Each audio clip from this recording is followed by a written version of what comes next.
रातों रात ऋषभ पंत ने दे दिया भैया दिल्ली वालों को बहुत बड़ा झटका। नमस्कार दोस्तों, मैं यश तिवारी, आप देख रहे हैं क्रिकेट फटाफट का 1349वां एपिसोड। आज 21 अक्टूबर की तारीख है और रोज की तरह आज भी आईपीएल को लेकर दिन भर की 10 बड़ी रिपोर्ट, बड़ी खबरें आपकी स्क्रीन पर परोसेंगे। एंड तक वीडियो को देखिए, लाइक और शेयर जरूर कीजिए। और आईपीएल की नीलामी हो, ट्रेडिंग हो, रिटेंशन हो, शेड्यूल हो, आईपीएल की हर खबर हर रोज सबसे पहले देते हैं। सब्सक्राइब नहीं किया तो कर लो भाई, सब्सक्राइब का बटन नीचे दोस्तों फटाफट कीजिए, बेल आइकन दबाइए। चलिए दोस्तों, शुरुआत कर लेते हैं इस वीडियो की आज दिन भर की पहली बड़ी रिपोर्ट के साथ। तो ये खबर अच्छी नहीं है आईपीएल के फैंस के लिए। पिछले साल तक जो हम लड़ाई देख रहे थे हॉटस्टार और जियो सिनेमा के बीच, क्योंकि हम पिछले 2 सालों से जियो सिनेमा पर फ्री में आईपीएल देख रहे थे और जियो सिनेमा को कॉपी कर हॉटस्टार ने भी आईसीसी के सारे इवेंट फ्री कर दिए थे स्ट्रीम करने को लेकर। लेकिन दोस्तों अब रिपोर्ट यह है कि क्योंकि अब मर्जर हो चुका है, हॉटस्टार भी अब रिलायंस वालों का ही हो चुका है, अब ये जो फ्री में आईपीएल आता है वो बंद होने वाला है। अगले साल के आईपीएल से स्पेशल आईपीएल पास या स्पेशल आईपीएल प्लान लेना पड़ेगा अगर आपको हॉटस्टार पर आईपीएल देखना हो।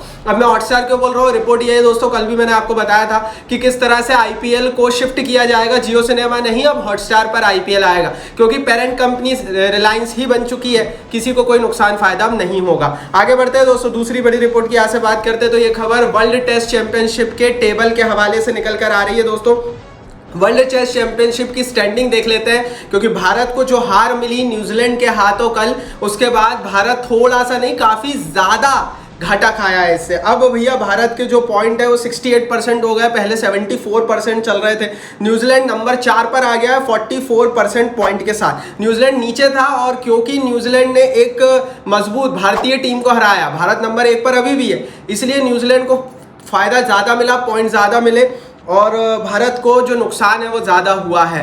लेकिन अभी भी टेस्ट मैचेस बचे हुए हैं और अगर इंडिया यहां से टेस्ट मैचेस जीतता है, जैसे अगर 2 टेस्ट है, अगर एक भी भारत जीतता है तो अपने पॉइंट को भारत रीगेन करेगा। लेकिन भैया मेन भारत की जो परीक्षा होगी वो ऑस्ट्रेलिया के खिलाफ होगी। ऑस्ट्रेलिया इस समय नंबर 2 पर चल रहा है और नंबर 1 और नंबर 2 की लड़ाई शुरू होगी नवंबर के एंड में बॉर्डर गावस्कर ट्रॉफी में।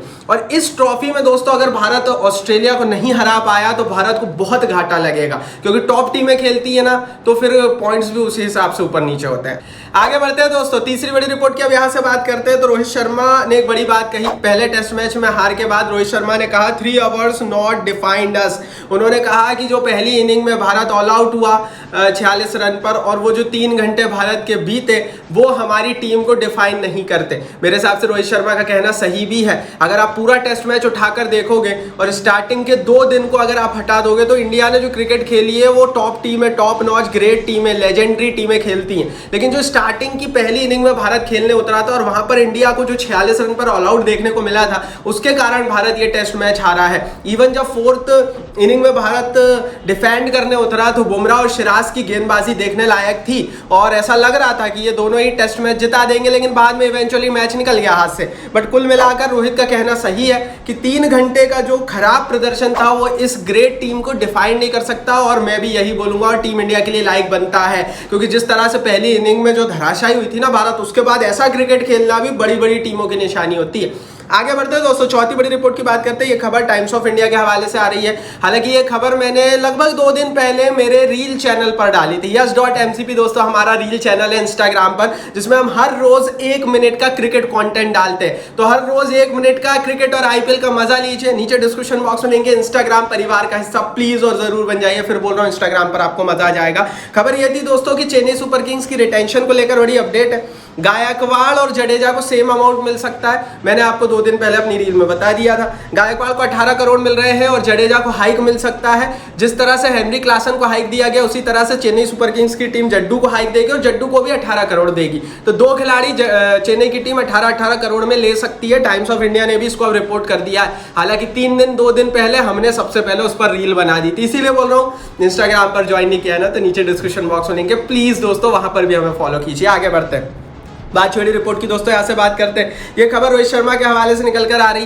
पहले टेस्ट के दौरान एक वीडियो बहुत वायरल हो रहा है दोस्तों अब, जिसमें रोहित शर्मा से फैंस पूछ रहे हैं कि अगले साल कहां जाओगे, और रोहित शर्मा बोल रहे हैं आप ही बता दो, और फिर फैंस कह रहे हैं आरसीबी में चले जाओ। बेंगलोर का वीडियो तो जाहिर है आरसीबी के फैंस ज्यादा थे, लेकिन कुल मिलाकर यहाँ से ये खबर जरूर पक्की होती लग रही है भाई कि रोहित शर्मा को भी ये चीज पता है कि उनकी टीम बदल रही है, या फिर रोहित को भी ये चीज पता है कि लोग उनकी नई टीम या फिर मुंबई के साथ उनका जो फड्डा हुआ है उसको लेकर बहुत ज़्यादा बस क्रिएट कर रहा है, बातचीत कर रहे हैं। हालांकि रोहित कह सकते थे भैया मैं तो मुंबई में खेलूंगा, लेकिन रोहित ने ऐसा नहीं बोला। रोहित ने बोला आप बताओ। हालांकि उन्होंने बहुत ही सार्काज़म के साथ बोला है और इससे हम ये नहीं बोल सकते कि रोहित शर्मा ने कुछ हिंट दिया है या कुछ, लेकिन हाँ इससे हमें ये ज़रूर पता लगता है कि रोहित को लेकर जो भी खबर आएगी ब्लास्ट बड़े बड़े होंगे। आगे बढ़ते हैं दोस्तों, बात करते हैं अब दिन भर की छठी बड़ी खबर की।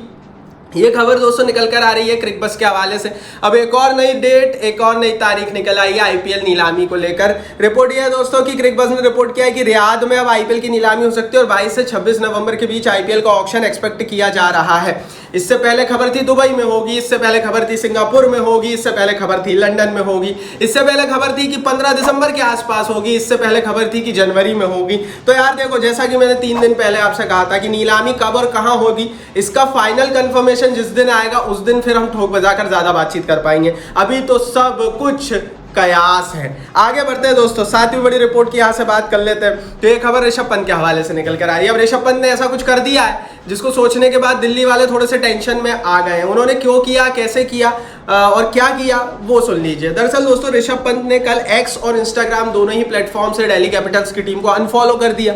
अब ये खबर जब से मीडिया में आई है तब से कुछ लोग बोल रहे हैं कि वो फॉलो करते ही नहीं थे, लेकिन हाँ कुछ लोग बोल रहे हैं कि इंस्टाग्राम पर तो वो दिल्ली को फॉलो करते थे, उन्होंने अभी अभी अनफॉलो किया है। ये खबर 4 महीने पुरानी थी कि पंत छोड़ने वाले हैं।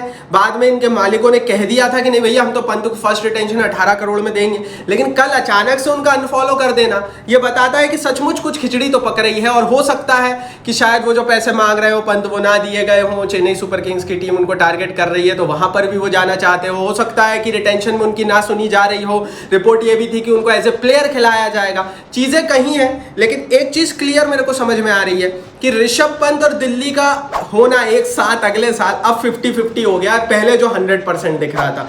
अब देखते हैं क्या होता है आगे, वो तो समय बताएगा। अभी की स्थिति में 50-50% ही है। आगे बढ़ते हैं दोस्तों, 8वीं बड़ी रिपोर्ट की यहां से बात करते हैं। तो ये खबर दोस्तों निकल कर आ रही है खिलाड़ियों के पॉडकास्ट में जाने को लेकर। कुछ रिपोर्ट बीसीसीआई के अंदरूनी सोर्सेस से सबसे पहले माई क्रिकेट प्रोडक्शन पर आ रही है। रिसेंटली आपने पॉडकास्ट का कल्चर देखा होगा जिसमें आपने एक चीज बहुत देखी होगी कि क्रिकेट के बहुत बड़े बड़े प्लेयर्स जो कि कभी मीडिया इंटरव्यूज में दिखे नहीं टीवी पर, वो भी पॉडकास्ट में आकर पॉडकास्ट का हिस्सा बन रहे हैं। बीसीसीआई लगातार स्ट्रिक्ट रहा है अपने खिलाड़ियों को लेकर कि आप किसी भी पब्लिक इंटरव्यू में नहीं जाओगे और कोई भी बात टीम को लेकर नहीं करोगे। लेकिन रिसेंटली हमने आईपीएल के कई सारे प्लेयर्स, बड़े खिलाड़ी तो कम रहते हैं लेकिन आईपीएल के जो प्लेयर्स होते हैं उनको आपने पॉडकास्ट पर कई बड़ी बड़ी बातें, कई बड़े बड़े खुलासे करते हुए देखा है, जिससे कई बार तो बीसीसीआई की छवि को भी नुकसान पहुंचा है। इसको लेकर बीसीसीआई सख्त है। हो सकता है खिलाड़ियों के ऊपर बैन और बैड लगाया जाए, खिलाड़ियों से बोला जाए कि भैया अब आप ये पॉडकास्टों में नहीं जाओगे, और उन खिलाड़ियों के ऊपर ये एक्शन हो सकता है दोस्तों जो कि आईपीएल खेलते हैं, रणजी खेलते हैं या फिर टीम इंडिया की क्रिकेट खेलते हैं। जो रिटायर हो चुके हैं उनके ऊपर ये नहीं होगा। लेट्स से क्या होता है आगे देखी जाएगी। लेकिन इन 3 बड़ी लीग, भारत की डोमेस्टिक क्रिकेट, आईपीएल और इंटरनेशनल क्रिकेट, इन बड़े जो प्लेयर्स सारे के सारे जो मेन खिलाड़ी उनके ऊपर ये बंदिश लगाई जा सकती है। बाकी जो रिटायर हो गए जैसे युवराज हो गए, रैना हो गए, उन पर ये बंदिशें नहीं रहेंगी, वो कुछ भी करें। आगे बढ़ते हैं, 9वीं बड़ी रिपोर्ट की दोस्तों यहां से बात करते हैं। महेंद्र सिंह धोनी को लेकर चेन्नई सुपर किंग्स के सीईओ काशी विश्वनाथन ने जो बात कही है वो चेन्नई के फैंस को थोड़ी सी डरा रही है। रिपोर्ट यह है कि Mahendra Singh Dhoni will clear before 31 October weather he will play और नॉट। तो अभी क्लियर नहीं है कि धोनी खेलेंगे। इनके सीईओ ये बोल रहे हैं कि 31 तारीख से पहले धोनी बताएंगे कि मैं खेलूंगा या नहीं खेलूंगा, मुझे रिटेन करो या नहीं करो। रिसेंटली नियम आया था जिसमें धोनी को लेकर कुछ फायदे वाली ही बातें थी, क्योंकि अब Dhoni as a uncapped player 4 crore में रिटेन हो सकते हैं, और वहां से ये तो कंफर्म है कि धोनी खेलने वाले हैं, क्योंकि नंबर 7 पर वो नियम को रखा गया था और वो नियम धोनी के लिए ही। लेकिन शायद चेन्नई वाले थोड़ी सी बस क्रिएट करना चाहते हो। मेरे हिसाब से तो धोनी खेल रहे हैं, मुझे तो 100% विश्वास है। बाकी इस पर आप अपनी राय कमेंट बॉक्स में लिख लो। 10वीं बड़ी रिपोर्ट की आज से बात कर लेते हैं दोस्तों। सेकंड टेस्ट मैच अब 24 से 28 अक्टूबर के बीच खेला जाएगा न्यूजीलैंड के साथ। एमसी स्टेडियम पुणे में ये मैच होने वाला है। जैसा कि मैंने कहा, वर्ल्ड टेस्ट चैंपियनशिप में भारत अभी भी नंबर 1 पर चल रही है और भारत को ये सीरीज और स्पेशली ऑस्ट्रेलिया, ये 2 सीरीज में ही प्रदर्शन करना है ताकि WTC का फाइनल जो इंग्लैंड में होने वाला आईपीएल के बाद उसमें भारत खेल सके। लेकिन अगर न्यूजीलैंड के हाथों ये दूसरा टेस्ट मैच भारत हारता है तो भारत नंबर 2 या नंबर 3 तक भी खिसक सकता है और इंडिया के चांसेस कम हो सकते हैं। ये इंपॉर्टेंट टेस्ट मैच है, नंबर 2 पर तो फिर भारत आ जाएगा अगर हारता है तो। लेकिन मुझे नहीं लगता, जिस तरह से भैया लास्ट के 3 दिन भारत ने क्रिकेट खेला है ना, India is a great team, और मुझे लगता है यहां से भारत बहुत अच्छा क्रिकेट खेलने वाला है। और एक्साइटमेंट भैया जो न्यूजीलैंड वाला टेस्ट मैच का लास्ट दिन हुआ ना, उसके बाद भैया ऑस्ट्रेलिया का जो टेस्ट सीरीज होने वाली उसको लेकर बढ़ गई है, क्योंकि वहां पर हमारे बुमराह और सिराज को बाउंस भी मिलेगा और हमारे तेज गेंदबाज ऑस्ट्रेलियंस को फिर अच्छी खासी बैंड भी बजाएंगे। ये थी दिन भर की 10 बड़ी खबरें। इंस्टाग्राम पर ज्वाइन करो, नीचे लिंक इस वीडियो को लाइक और शेयर करो और सब्सक्राइब नहीं किया तो सब्सक्राइब करो, नीचे हिट करके बेल आइकन दबाओ।